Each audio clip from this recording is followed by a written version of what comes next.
Hello, Brooke. Today I want to ask you, what are some tools you can give us for ADHD and hobbies? Sure. So many ADHDers are hobby jumpers. We crave dopamine for new experiences. Hobbies can become obsessions very quickly and then fizzle out. But since we have this understimulated frontal lobe area, specifically in the executive function region, it becomes really difficult to focus on a subject and we tend to move from thought to thought. So with that, it can be really exhausting for an ADHD, but also for their friends, for their partners, for their parents, for the people close to them. So my suggestion would be, as long as it's not interfering with your goals or teaching your children a bad lesson, like you're going to commit to a person or a thing and you don't follow through on it, embrace it. You can Mhm. learn more about different areas, which can ultimately lead you to more information that otherwise you might have not explored, including future jobs, careers, etc. So as long as it doesn't interfere with you being present with your loved ones, I would say to schedule time for hobby jumping. So since you know this is common, have a conversation with yourself or your child. And if you're having a conversation with your child, we know that this is an interest of yours right now, and it might change in the future. However, are you going to commit to this commitment until X date or X level or this end result? And then get an agreement from them. And you can have the same conversation with yourself. And then explain to the people around you that you have ADHD and this is a symptom of it with the hobby jumping.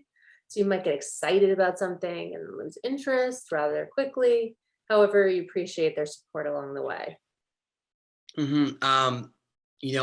I've been experiencing this all my life. I get into something, I become an expert on it overnight. I hop on Wikipedia and I go in these rabbit holes and I watch the YouTube videos and articles and I'm into it.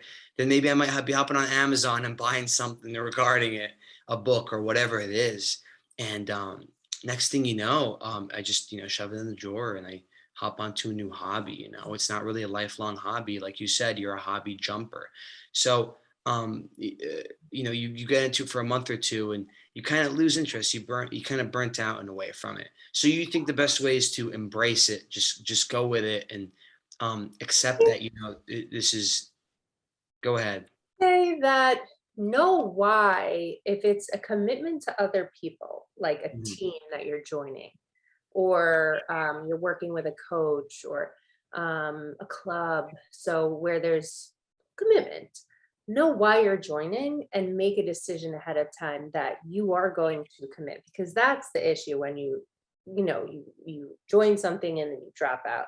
But if it's, you enjoy playing chess one day, so you buy the game, you learn it, and then you realize you don't like it anymore. So then you pick up this other hobby and it's not impacting anyone, Mhm. then I would say embrace it.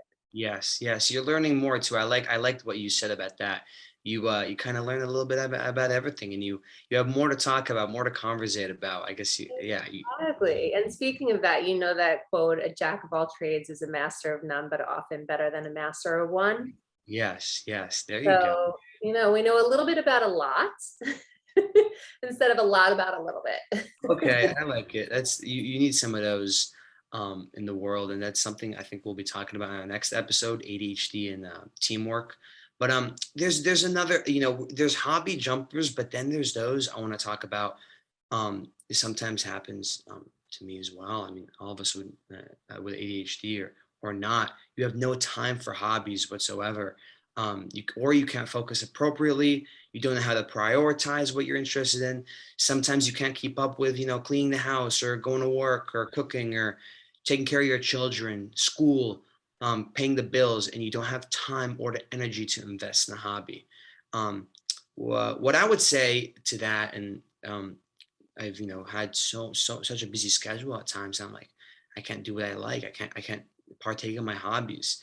I like to devote some me time and some hobby time, just a little small time slot. Stay away from that perfectionism. We've talked about that in the prior episode, and set that time slot. Create a schedule, just a little bit. Doesn't have to be too much, just a little bit. And, just it's important to prioritize yourself and pursue some hobbies that you've been wanting to pursue. What else I want to bring up is some suggestions, some hobby suggestions for people with ADHD like myself. Um, what I've recently got into is yoga, and some other cool ones are painting, photography, graphic design, blogging, biking, baking. There's so many, and you can look up online. I bet there's some cool articles on Attitude Magazine and some other cool ADHD articles, and really some great hobbies you can pursue and just do a little bit of every week. So I completely agree. Those are great hobbies, and I think it's a great suggestion to not be a perfectionist about these hobbies. When I was really busy in the beginning of the year and still busy, but I said, okay, I'm going to dedicate like 1 day a week for tennis, and I love it. It's fun. It's not becoming obsessive over it. I don't have to get to a certain level, whatever. I'm taking the pressure off of it. But what do you do for the people who become obsessed, right? Because we can become obsessed Yes. really quickly and then it can fizzle out. So how do we control that obsession? Or do Hmm. we? Exactly. Or do we? And I think a great, great question you should ask yourself to answer that question right there is, these hobbies that we're partaking in, is it affecting your health? Is it affecting your loved ones? And is it affecting your productivity negatively? And go from there. I think that those are really important. Your loved ones, your health, those at your job, at your school, and your productivity in general. And even if it is, maybe taking some time somewhere else, is it worth it? I think we all deserve some time to relax and enjoy the hobbies that we want to, and just pursue those interests that we really want to Absolutely. pursue. Absolutely. I would say that, like you said, scheduling the time to do it so it doesn't interfere with other commitments that you made, like tasks that are important, time with loved ones, and set a timer if you need to, and immediately do something else afterwards. So you're not feeling like, I really want, I'm still in this, I'm Yes. still in this, I like it, I don't want to stop. Yeah, yeah. And the reason I say that, the reason I say scheduling, and I think scheduling is so important, is because I've realized with time, the actual hobbies that I partake in are the ones that have a date every week. For example, I love watching European soccer. Um, Oh, I love that. my I husband watch do that every weekend. exactly. His Yeah, favorite is Manchester United. Who do you I'm watch? a, I'm a Manchester City fan, so we're rivals.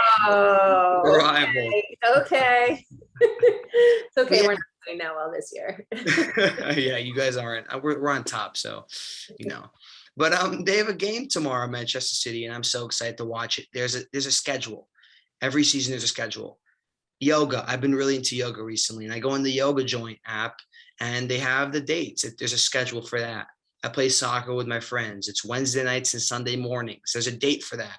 Some other things I'm really into is like cooking, and sometimes I'm kind of lacking on the cooking side. I love doing it. It's a hobby, but I don't get around it because I don't really put it in my schedule. It's something that, it's not a set schedule for me. And that's something I think, you know, you have to, take a step and look at your schedule and create a time slot, pursue those hobbies that you really want to do. Um, Absolutely. And if, yep, if yep, you don't put it in your schedule, it's either going to take away from something else that you had previously scheduled or needed to do, or you're just not going to get to it, like you said.